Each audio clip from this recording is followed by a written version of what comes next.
Thank you for tuning in to this episode of Pro Wrestling Proverbs, where we review the greatest Royal Rumble.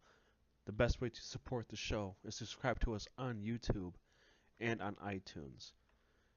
You can also follow us on Twitter at PW Proverbs. You can also listen to us directly on SoundCloud at soundcloud.com/Pro Wrestling Proverbs.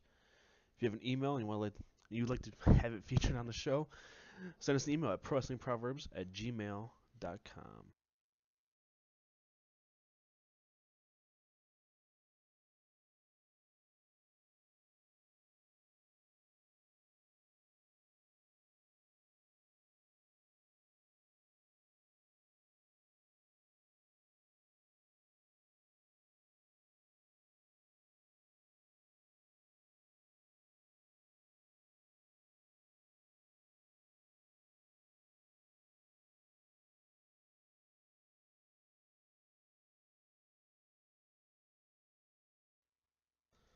So, the greatest Royal Rumble happened last Friday night in Saudi Arabia, in Jeddah. I'm trying to remember the city name there. Uh, this show started off pretty pretty slow, I'd say. I think the beginning actually was a lot better than the end. I think the term Greatest Royal Rumble should have been replaced with Biggest Royal Rumble because this wasn't great. Yeah, the Royal Rumble match did not live up to expectations. There was really no surprises. There's a couple, but none that got people I wasn't. excited. Yeah, we're gonna go through every big entrance, every big surprise that happened during the Royal Rumble match. All fit in the 50-man Royal Rumble match. Uh, but first, we had the opening match here: John Cena versus Triple H, two surefire Hall of Famers. One day, possibly their last match one-on-one together. Yep. Uh, John Cena probably got one of the biggest reactions of the night, just Oh because yeah. he's a bona fide superstar. Mhm. Uh, I kept calling them Marks while I was watching it, but they just love the product. Yeah. They're not. It's not like the American audience. They're not gonna boo the bad guy or cheer the bad guys and boo the good guys. They really enjoy John Cena. Yep. They enjoy John Cena the whole time he was on top over there. Kind of like the Indian crowd. They still love people like Roman and John. Yep. Uh, so it's nice to see John Cena get a big reaction like that. He usually does not get one uh, on the west side of the world. Uh, would note that there was no John Cena sucks chance going on during his entrance. No, he came out with the kids on the ramp, which was nice to show that everywhere he is the superhero for the children, and he did. He got the kids to say, to speak, never give up. Then he ran down, and of course, Cena and Triple H put on a match as only they could. Probably two of the more total packages in the history of the business when it comes to charisma, power, speed, psychology. Yeah, two of the best in-ring workers of all time. I think we could all agree on that. Yeah, and probably if it keeps up, Triple H will be running the company, and I wouldn't hazard to guess John Cena being right behind him there. He might still be in Hollywood, but he'll be Triple H's Undertaker, while Vince Jr. had the Undertaker and Vince Sr. had Andre. The match started off with had a test of strength going back and forth, uh, both hitting their signature moves. Triple H had a controversial crotch chop that Yeah, made waves in Saudi Arabia this week. Something alluding to men-on-man oral sex, which is illegal in that country. So there's a whole statement from like the government yep, after the event ended. I don't think uh, they do have another show though coming up in Saudi Arabia later this year yeah, around sometime. Survivor Series time, I believe. Uh, they both hit their finishers twice, I believe. But John Cena ended up just winning with a AA. He also cut a promo after the match, saying how honored he was to open the event and to be there and to hopefully bring change within Saudi Arabia. As unlikely as that is, it's just a wrestling event. I don't think social change is going to come from him pinning Triple H in the middle of the ring, but They say sports can do it, and it's not like football or the NBA is going to make its way there, and baseball's kind of not relevant anymore. So if any sport has a chance, I guess it's sports entertainment. up next we had the Cruiserweight Championship, Cedric Alexander versus Kalisto. Uh, this is almost a rehash of their WrestleMania match. No, wait, I lied. I'm sorry. No, that was Mustafa Ali. Um, Jesus. Kalisto did a little better than Mustafa did, but it's because of the experience and the experience between these two combined. Although on the pre-show, Jim Ross and Booker T would say that Kalisto would definitely have the advantage because he's been in big match situations before. They cited his WrestleMania pre-show win over Ryback, but there was many more people here than that pre-show match could ever have dreamed of having. It was a good back and forth. It was what you'd expect a cruiserweight match to be, not one recently, but one of like the early 2000s, the first incarnation. They mentioned that the last time the cruiserweight title changed hands overseas, Funaki beat Chavo Guerrero for it. It did not change hands this time, as Cedric Alexander retained with his lumbar check. He would retain the title with that as well.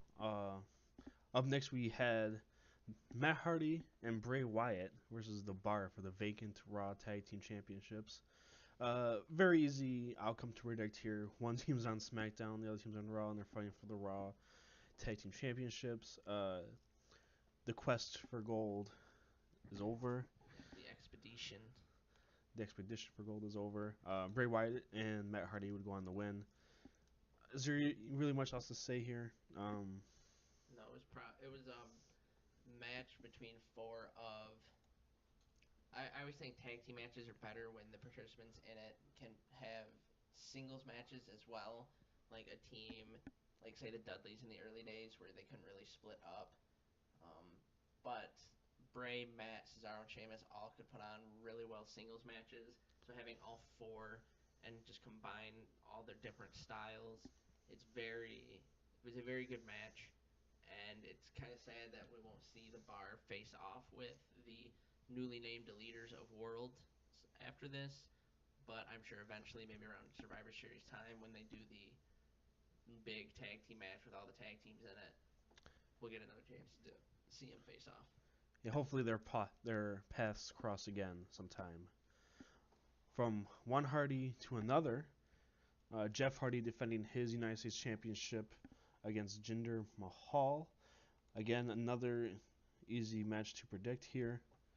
Like I said, the champions on SmackDown, the challengers on Raw.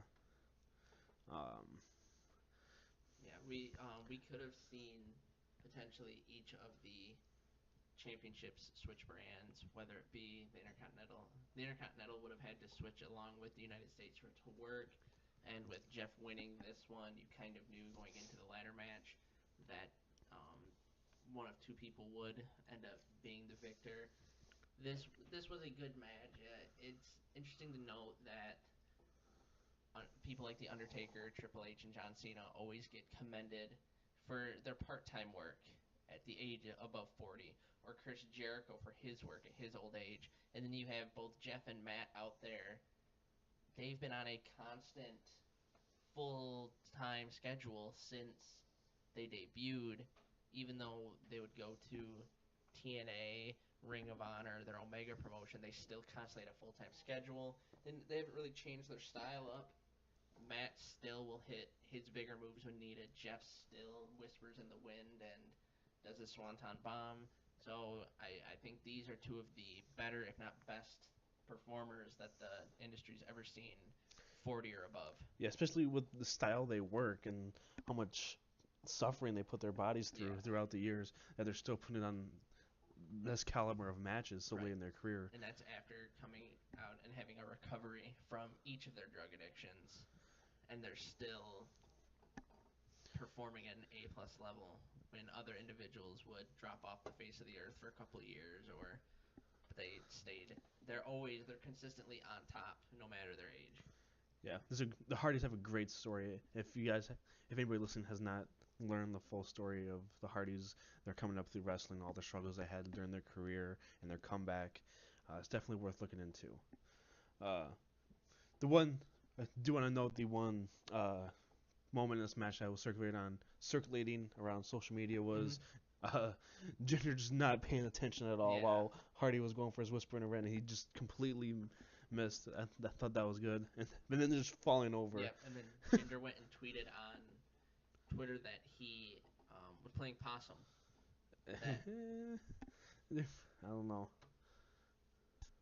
and that he was going to try and play possum to make it where Jeff would fall for it, but obviously, right after Jeff ended up having the offensive flurry that he did, that would eventually lead to his win and retaining the U.S. title.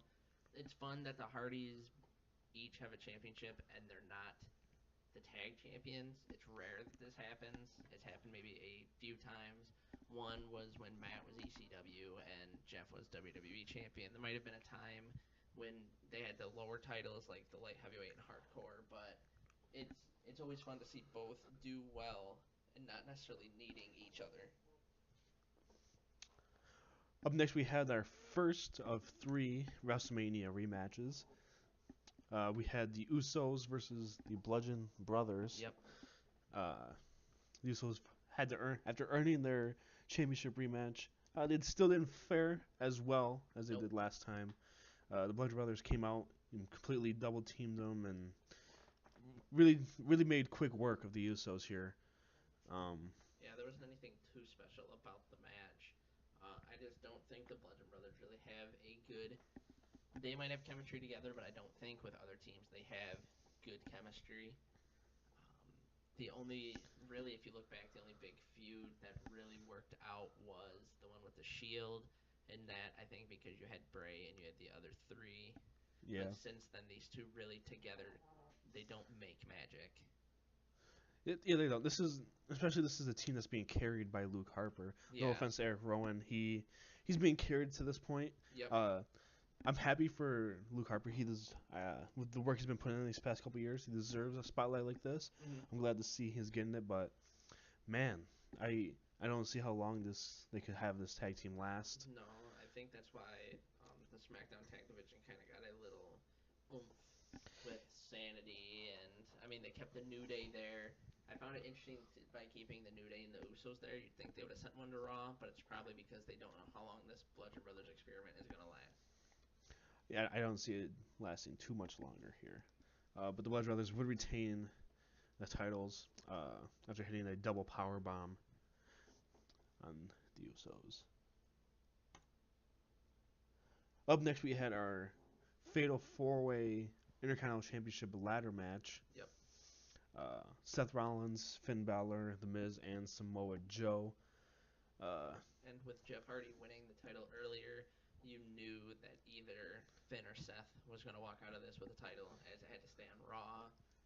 and they kept you guessing right up to the last second with Finn and Seth in position to grab the Yeah. title, but instead of punching Seth to knock him down, he just kind of reached up while Yeah. Seth was two rungs of the ladder above him, Yep. and just kind of just grabbed it, ripped it off. Uh, Probably one of the best matches of the night. Hmm. Um, I was really hoping some of the matches later would out do this one, but they just didn't. Especially with who they have in here, be kind of hard. Yeah. Uh, other, but other than John Cena and Triple H, this match and uh, I the Undertaker match, Yeah. I'd say. This is one of the very few bright spots on this glorified house show, as Hmm. somebody would put it. Uh, Yeah. what else we gotta say about this match? No, it was just four good competitors who, I mean, it's not too hard to steal a show, especially with a ladder match, Yeah, and then especially when you have talent anyway. they're just bringing prestige back. Miz originally did, but with this crop, they're just bringing prestige back to the Intercontinental, and then with Miz and Joe on SmackDown, the U.S. Championships. We had our next WrestleMania rematch. Uh, the rematch of the dream match: AJ Styles versus Shinsuke Nakamura Yep. for the WWE Championship. And I gotta say, uh, kind of disappointing. The way it ended. The match itself was Mm-hmm. good. I did not like the double count out. They had to book themselves into a way for Backlash because if you have AJ win twice in a row, then there's no point for Backlash. But if you have Shinsuke win and then presumably lose it at Backlash, it wouldn't go over too well. So you had to do it in a way where Shinsuke could get a rematch and AJ would still be the good country boy and agree. The good country boy. But yeah, after getting hit with another low blow, AJ just kind of lost it and Yeah. took him to the outside. Started hitting him with a chair in the timekeeper's area. Led to a double count out. Makes me wonder if at Backlash, maybe this SmackDown before Backlash, they're gonna announce it as a, AJ needs to calm down kind of thing, or else he loses, I could see that. and then have Shinsuke, drive him to that again, and then it could slowly, because Shinsuke's not necessarily a heel at this point. He's like still that in between. Just have AJ go full fledged heel.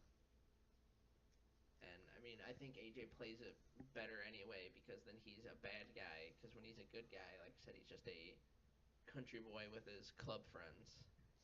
Yeah, I Shinsuke Nakamura as a heel is working really well Mm-hmm. as well. He's got the awesome new theme music, and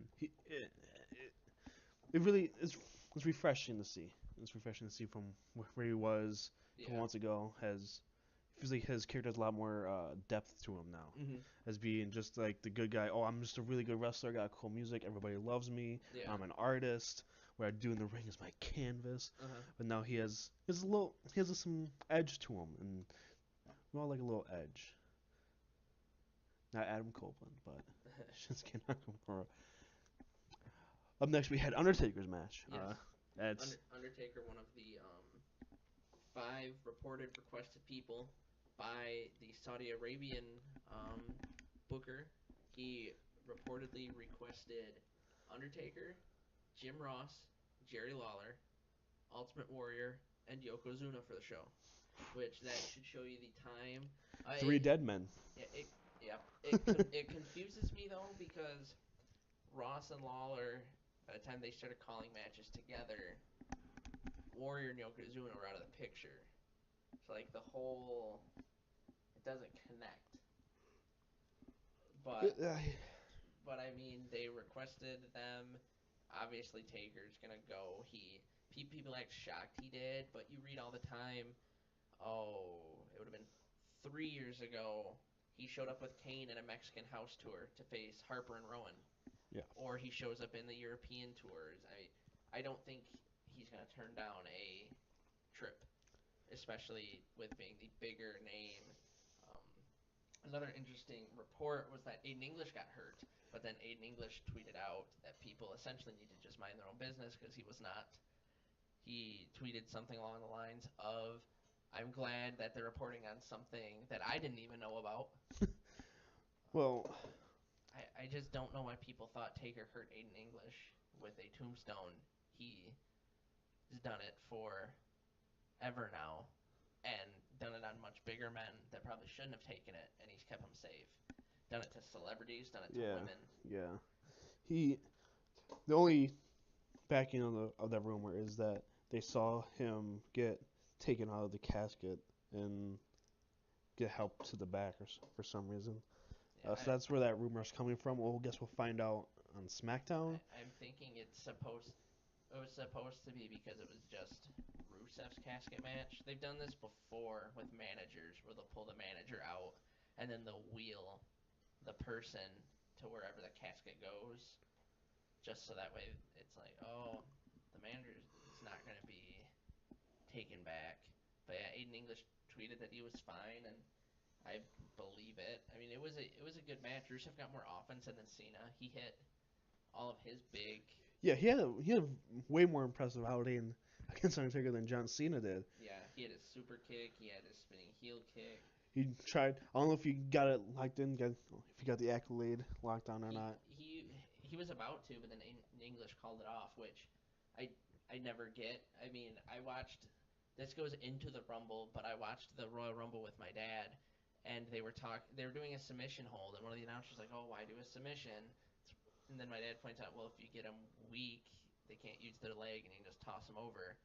If Rusev would have just put the accolade on Taker for long enough, he'd be. Could have rolled him right into the casket. Yeah, managers and announcers don't understand stamina. But it was a good match. They each hit their marks. Taker still looks good.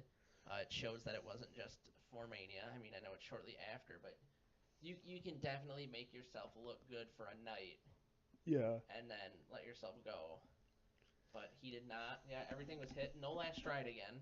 I don't know if they're trying to keep that away because the biker rumor or what, but he usually would do it. Now he doesn't. He's Or hitting everything else.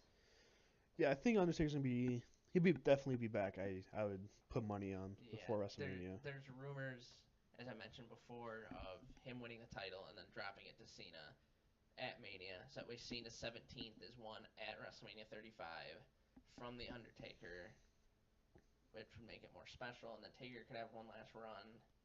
And, I mean, if he wins it at Survivor Series, then technically he'd only have to defend it the Rumble if they want to have him do the in-between pay-per-view and then Mania.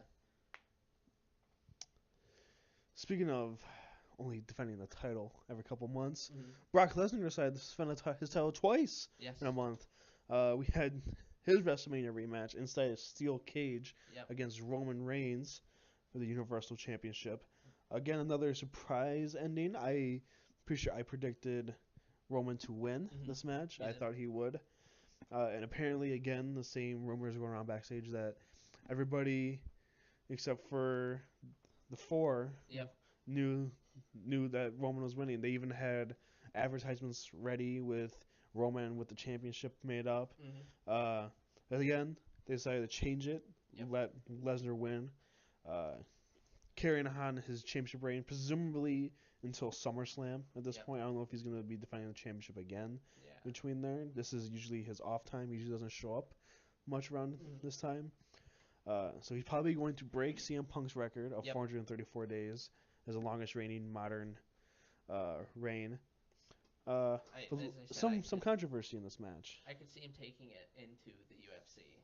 taking it into the UFC. Yep. And then I mean, unless if Cormier ends up winning the title, I'll say this now: if Cormier wins the UFC championship, Brock Lesnar will steamroll him. Daniel Cormier is not good. He gets lucky that everyone else does steroids or gets hurt. But if anyone else has it, then it'll be a good fight. Cormier goes into the octagon with Brock, and it will definitely be the Brocktagon. And I, Brock will be the let me emphasize this, the second person to hold a professional wrestling championship along with a mixed martial arts championship, as Dan Severn held the NWA and the UFC back when the NWA was a outlaw promotion in the 90s and before the UFC really had rules or guidelines. yeah, So he fought everyone. But yeah, there was some controversy. yeah. Uh, Roman Reigns hit a spear Yep. uh, while Spear. Brock Lesnar was uh, on the ring apron Yep. between the ropes and the cage. Yep. Speared him through the cage wall Yeah. onto the floor, almost breaking his neck. He hit the triangle button, did his oh my god moment. His OMG moment, almost breaking his neck, and rolls off, and his feet hit the ground first. Brock Lesnar's body and legs were still dangling in the air, Mm-hmm. but they announced Brock Lesnar the winner. Yep. Uh, Commentary didn't know what to say. They kept saying maybe a knee counts as 2 feet or a back. They just try to make any excuse they can to try to give Reigns or Lesnar the win here. But Roman Reigns, they didn't call Roman Reigns the winner. No.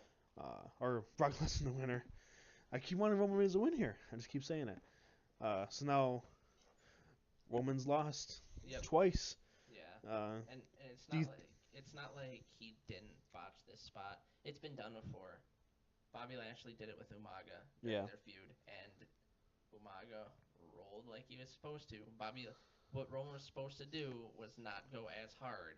Sit up on his knees like you would after a spear. Kind of think of what Edge used to do. He'd spear and flip his head back. And in that time of him sitting up, Brock's supposed to roll. But because Roman just speared and rolled, ruined it. Brock didn't have time because you have to give him that moment of you being off of him. I mean, sure, it's a scripted sport, but Roman's still 200 plus pound guy. yeah, And as you said, it looked because he went so hard, it probably stunned him, so he's dead weight. Not saying Brock couldn't lift it, but you're expecting the guy to get off you. Yeah, I completely blame Roman for that one. I've seen it done before. this is totally the blame does fall solely on Roman here. Yeah, Because now there's gonna be doubt. Because I'm pretty sure this was supposed to be like their last encounter. yeah, their For last one. As I said when we were talking about the preview for this, I figured Brock would win, and then Roman would have to, you'd have people like Joe, Jinder, Baron Corbin. Oh, you've had so many chances. What about me? And then he'd have to run through. He'd beat Joe at Backlash. Then Jinder, Corbin. I'm sure they'd bring Kane back. Big Show was supposed to be at this event, but was hurt, so I'm sure he'd be back in time to eat a loss. Owens, Zayn, just all the heels, and then Roman would come out a week or two before SummerSlam. I don't have an opponent. I've beaten everybody. And that's when Paul Heyman will come out and say, I know someone you haven't beat. And then it'll be Brock and Roman again at SummerSlam. Because of this, Roman doesn't have to come out and I have to scratch and claw. Now Roman can come out and, I won. I won. I should be Universal Champion. Yep, I should be Universal Champion. Look at me. Look at me. I'm not Vince's boy. Somebody who should be Universal Champion, probably the next in line after Roman here to Yeah. beat Brock, Braun Strowman. Yep. Braun Strowman ended up winning this Yeah. 50-man Royal Rumble. Braun Strowman, Dave Meltzer's favorite wrestler at the moment. He's the one who he thinks, because there's a lot of rumors that it's going to be Lashley that takes it off Brock. Dave thinks that's going to be Braun. That apparently Braun has some believers backstage. Not necessarily Vince, because obviously Roman's with Vince. Yeah. Not necessarily Triple H, because Braun's not really an NXT guy. He's not one of H's boys. But I could see someone like a Michael Hayes that has enough pull, or even a Shane McMahon backing this guy, and that's where this love is coming from. I mean, Vince does like big people, but I think the problem is it's the wrong time. If this Braun character would have been around before the Shield, then it would have been perfect timing. Yeah. Because that's when they were trying to find someone new to replace Cena, but also find a real competition for Brock, Taker. He could have been the heel that, thwarted the little guys like Punk and Bryan and Boom Boom Colt Cabana. Yeah. But yeah, this Rumble was it was a good Rumble. It was a good Rumble. But they made it They, seem like anyone could be in it. They even said on the pre-show, we don't know everyone that's in it. Who could be in it? And then Booker T said that. So instinctively you're like, oh cool, Booker T's gonna come out of retirement. Jerry Lawler was at the pre-show, didn't have a shirt on underneath his jacket. Normally it's a shirt, no. So I'm like, oh, Jerry Lawler must be in it. They keep talking about how this is the biggest Rumble, so maybe Del Rio because he won the biggest before. Maybe Jim Duggan even. You could have had Jeff Jarrett because he was just in the Hall of Fame, but it didn't really happen. You had people like Hiroki Sumi, who was brought in because, as we mentioned, they wanted Yokozuna. yep, and they probably thought it was Yokozuna. Yep, apparently Hiroki had won over 200 matches, so that's pretty big in sumo.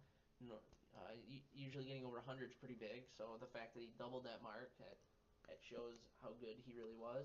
You had people like Hornswoggle, who reportedly was supposed to do a midget match. I don't know if you saw this. I don't know. They were supposed to bring the guy who was WeBL at the WLC, Uh huh. and they were going to do a midget match because apparently the Saudis requested a midget match, which again shows how long it's been since they've watched, but also pinpoints it to the Attitude Era Yeah. because there's many of those. But they flew WeBL out there and didn't do anything. So Hornswoggle got put in the Rumble. Other surprises We include, had Mark Henry. yeah, Even though he was announced, yeah, he we was had a lot a of cruiserweights, but none that I like. You had Drew Gulak in it, and I would think you would have done like Hideo Itami, Brian Kendrick, because they're the names. yeah I mean, even more a, like the superstars of 205 yeah, Live. even a Jack Gallagher and Akira Tozawa because they were big elsewhere. I mean, Drew Gulak has some indie following, but not one big enough where I'm sure the Saudis have heard of him. Yeah, and then you had Tucker Knight and Dan Matha, who were both NXT trainers and were there to help with the training regiments, and that's why they got a nice little congratulations, thanks for doing this. Here you're gonna Rumble. It was really weird to have Tucker Knight there, not his other partner from Heavy Machinery, but they had Tucker there reportedly also because Big Show's hurt, and they wanted more big men in the match. So that way Braun would look even more powerful because you had your Yeah. great Khali, you had Mark Henry, but with Kane not being there due to his election coming up a week after we're recording this, as well as Mark Henry, he looked smaller, he looked skinnier, and then you had other people like Babatunde in there. I mean, he was big, but he wasn't a big show big, or so he tried filling it with bigger people, and it just didn't really work. Um, Daniel Bryan lasted a long time. Yep, he broke the record Yeah, for the longest time inside a Rumble match. and not to eat sour grapes here, but I think there should be an asterisk because you're comparing him to people that were in 30 man Royal Rumbles, and Yeah. obviously, I mean, I think also because Braun set the record for most eliminations in a Rumble. I think there should be an asterisk. As much as people don't like Roman, and Roman's really didn't count because it was like JBL and El Torito, Yeah. he's still 30 men as compared to 50. So Braun had an extra 20 opportunity. I think there should be a little. I think there's a differing factor between 40 and 50 men. But yeah, it was Sin Cara got to be the first person eliminated. Gibson Carter's the first person eliminated. Mike Canales. The Titus O'Neil botch Yeah, that's been going viral Yep. online of him slipping and sliding under the ring. Yeah. Titus World Slide. Yeah. Uh, Mike Canales. It's weird. They count the records that I said before, but on WWE.com, when you look at the Rumble stats, Mike Canales isn't in the top 6 for quickest elimination. oh no. No, they said he was out in 3 seconds. Number 6 is 4 seconds. So they're just picking and choosing which records they want to keep. They honestly probably forgot about him, like Yeah. like they have for the past 2 years. Right. Yeah, a lot of people are getting angry that people like Mike Canales, Great Khali, like they were flown out there, just being there for mere seconds. They still got paid, so So did the women. so the women didn't even leave their house. They Yeah. Roderick Strong was in this.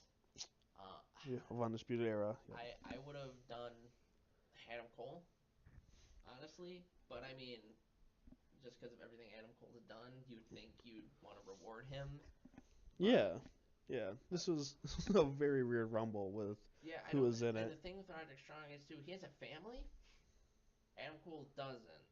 So you could have sent Adam and he'd be okay, while Roderick Strong's got to be like, buy 1-year-old, buy wife, and apparently there was flight troubles after this Yeah. because they were supposed to get like a couple day vacation for going, And there's and delay, yeah, so and they got then like a day.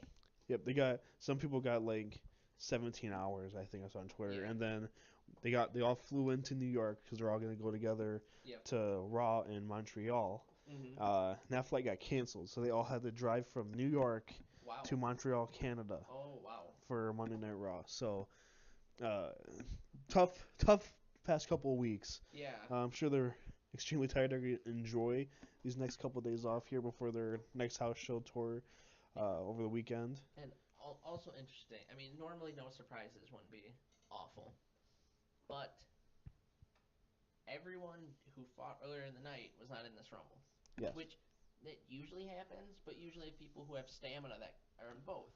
So you figure in this rumble you're missing Triple H, John Cena, Rusev, Undertaker, Shinsuke, AJ, Luke Harper, Matt Hardy, Bray Wyatt, Cesaro, Sheamus, Miz, Seth Rollins, Finn Balor, Samoa Joe.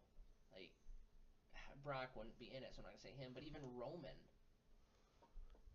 You're missing all those guys, and you're gonna replace them with cruiserweights. And NXT nobodies essentially. Yeah, I mean, it doesn't. If you're flying people out already, why not send Adam Coles or let Jerry Lawler do it? Let Booker T do it. Booker T still wrestles, still in shape. Have Vince This McMahon make an appearance. this is going to be a rumble that we're gonna look back on like 15 years from now. Like, wow, do you remember this guy? He was in this rumble. Yeah, that's pretty much. I mean, even Shane McMahon was in it just that way he could take a table bump. That's Yeah. all it was. He really did nothing. He had a face off with Daniel Bryan, which now everyone online's like, oh, they're gonna face now. But how? Daniel Bryan can't be heel anymore. No. Fans would riot. Shane really can't be heel. So what are you gonna do? A respect match between two people who will probably die on their next bump? Oof. That's Oof. just what we need. But yeah, he got thrown from the apron through the announce table by Braun, and it didn't look like they cleared anything. Nope. He Shane, just he just he just hit it. yep. He kind of he wasn't really thrown. He kind of jumped himself. Uh, while Braun just had his hands resting around his throat. Mm-hmm. Uh, yeah, he just took a table bump and that was it. Kofi didn't really have No, Kofi a landed on huge Xavier. spot. I think Xavier Woods was more impressive. He had a man on his back. Yeah, and he climbed the rope. Yeah, he held onto the rope, held balance, and then climbed up the turnbuckle. That's that's impressive. And, there, And then and Chris Jericho. there's also a lot of people claiming that Hornswoggle wasn't eliminated from the match because he Yeah, went through the bottom rope yeah. and then climbed up. My dad pointed that out, but I think what we're supposed. I think Hornswoggle messed up, and he was supposed to get to the top of the turnbuckle, and because we noticed he slipped, and Yeah, then he got booted. I think he was supposed to get up there and then hit off. you gotta give Kyle a little slack. He's got little legs. Yeah, yeah, Jericho was barely in the match. If he was number 50, he he put the walls of Jericho on Kevin Owens, and Yep. that's all he did. Yeah, your spot didn't happen with all the guys. I know. It's so easy, and Well, they had the chance to do it. Daniel Bryan was still out there. it's because Shane Sammy McMahon. wasn't there. Yeah, Sammy wasn't allowed to be there. Yep, Sami Zayn. No, it wasn't. He wasn't allowed. He had vertigo. He said that on Raw. He had vertigo. Oh, where to go? Okay, But yeah, Elias, I would say would be MVP. Although Braun won. Elias eliminated the New Day, Kurt Angle, and Randy Orton. that's a list of names there. That is a very big list of names. That is a lot of accomplishment between all those men. That is every title and then some. But yeah, Elias did well. Rey Mysterio did okay. He essentially did what he did the other Rumble. Couple 619s, West Coast Pop, thrown out, boot, bye. Thanks for coming. Yeah, Thanks for flying. yeah. Thanks for not doing New Japan shows because your arm hurt, but Thanks. coming and doing this. Thank you. Thank you. Yeah. Come again. Yeah. But yeah, so it was like I said, I think if this wasn't hyped as the greatest Royal Rumble, if they just called it biggest, then you know, Yeah, wouldn't have such high expectations. yeah. I was expecting a little bit bigger names popping up. Uh, Probably shouldn't have done that. Whenever I get my hopes up with WWE, they always let me down hardly, not softly. It's always just a steep drop. But overall, what would you rate the greatest Royal Rumble? I the whole show, The whole show. I think I gave it a B. A B. Yeah, I mean, yeah, it all. The only reason that things got messed up, Roman botched, Hornswoggle botched, Triple H and Cena did good, Taker and Rusev did good. The Cruiserweight title is probably one of the better Cruiserweight matches, one-on-one, that there has been in some time. I didn't expect anything from the Bludgeon Brothers. The Raw Tag titles were good because those four can work, considering Matt's old and flabby, but he's still um, Jeff Hardy and Jinder. I mean, I didn't expect chemistry from those two, but they got it. Jinder's surprising me lately. He's working with some pretty good guys and working out pretty well. And the Rumble itself, I mean, you knew Braun or Daniel was gonna win, and with Daniel coming out number one, that was kind of my first notice that he wasn't gonna win it. But I just thought, I think it would have made more sense for them to do that for Mania. Have Daniel Bryan come out, be number one. Whoever he's feuding with, eliminate him late. Because then you'll get a big reaction from the fans, and then you want to Yeah. see that. The fans want to see that guy dead. Whoever Yeah. it is. But, Literally dead. yeah, but in Saudi Arabia, they're like, he's out. Guy with the blood blisters is finally out. He got whipped in the town square. But anyway, I'm gonna grade this a little bit harsher. I'm gonna give it a C, maybe definitely not a B, maybe a C plus. But right now give it a C. John Cena Triple H was good. The Cruiserweight Championship match, like you said, was also very good. Uh, the Royal Rumble match itself was average. Nothing to. I'm not gonna be watching it anytime soon. Uh, but the rest of the card very predictable. I was the only match that had any stake in it, the Universal Championship match that I could think could go either way, The Intercontinental did too. kind of fell flat. The Intercontinental the Intercontinental Championship match was really good. The probably the brightest spot of the whole show. Mm-hmm. Like I said, not not a C minus, a C. We'll give it a C. C sounds good. My brightest spot was the prayer break because I finally had time to get up and use the restroom. I did not see that. I had to watch it on delay, Nope. and It was only 15 minutes. I don't know where the report came from that it was supposed to be an hour or 2 hours, but that was out there. That report was there. And the prayer break happened. I went, I peed, I think I grabbed a drink, I did something else, and I was in the other room and I heard the tag match starting. And I looked at the clock, I'm like, that's not an hour. before this goes an hour, we should probably cut it off here. Thank you for tuning in to this Greatest Royal Rumble review brought to you by Pro Wrestling Proverbs. The best way to support us is by subscribing and spreading the word. You can subscribe to us on YouTube, turn notifications on so you get notified for every new podcast. You can also subscribe to us on iTunes and the podcast app. Just search Pro Wrestling Proverbs. You can also follow us on Twitter and get all of our insights in the world of professional wrestling at PW Proverbs. You can also listen to us directly on SoundCloud at soundcloud.com/ProWrestlingProverbs.